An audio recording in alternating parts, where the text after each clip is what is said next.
avec une passe décisive de Lamine Yamal.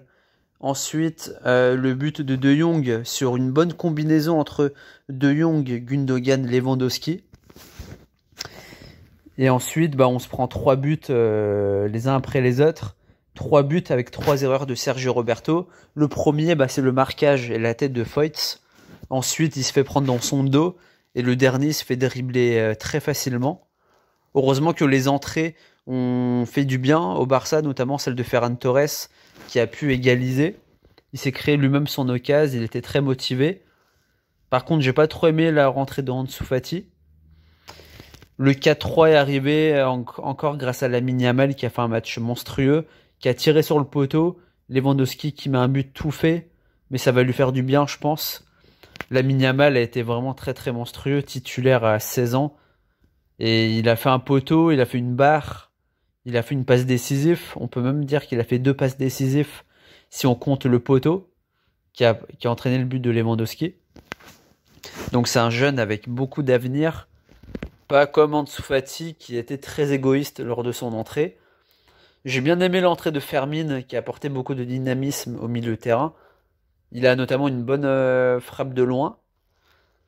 Du coup, les joueurs un peu décevants, moi j'ai trouvé Marcos Alonso, même s'il n'a pas fait en soi un mauvais match, il n'a pas trop apporté sur son couloir. Catastrophique, 0 sur 10, Sergio Roberto, ça c'est clair. La défense centrale, je l'ai trouvée un peu douteuse aussi, notamment Koundé. On sent qu'il n'y a pas de leader entre Koundé et Christensen, il manque ce Aloro. Aurel Romeo, je l'ai trouvé en difficulté aussi, pas mal de fois. Beaucoup de pertes de balles. De Jong a été monstrueux en première mi-temps, surtout après un peu moins présent. Gundogan a été plutôt bon. Gavi a été bon au début, mais moins à la fin. Après Gundogan, c'est vrai qu'on attend encore un peu plus. Lewandowski a pas fait un très bon match, mais j'espère que ce but-là va le faire monter en puissance. Donc une victoire avec un scénario de malade, 7 buts, une victoire au forcing. C'est vrai qu'on n'avait pas Baldé, Pedri et Aloro qui sont blessés, plus Rafinha et Xavi qui se sont pris des rouges. Donc on a su gagner difficilement.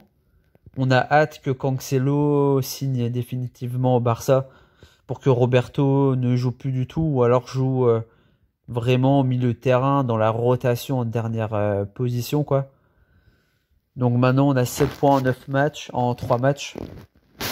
C'est pas mal. Il faut continuer comme ça. J'espère qu'il y a des joueurs quand même qui vont monter en puissance.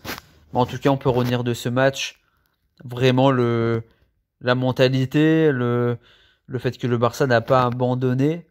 Et surtout, Lamine Yamal qui monte en puissance. Il a que 16 ans. C'est très très très jeune. Mais si je me demande comment il était à 16 ans, mais Lamine Yamal, c'est monstrueux. À 16 ans, ce qu'il fait.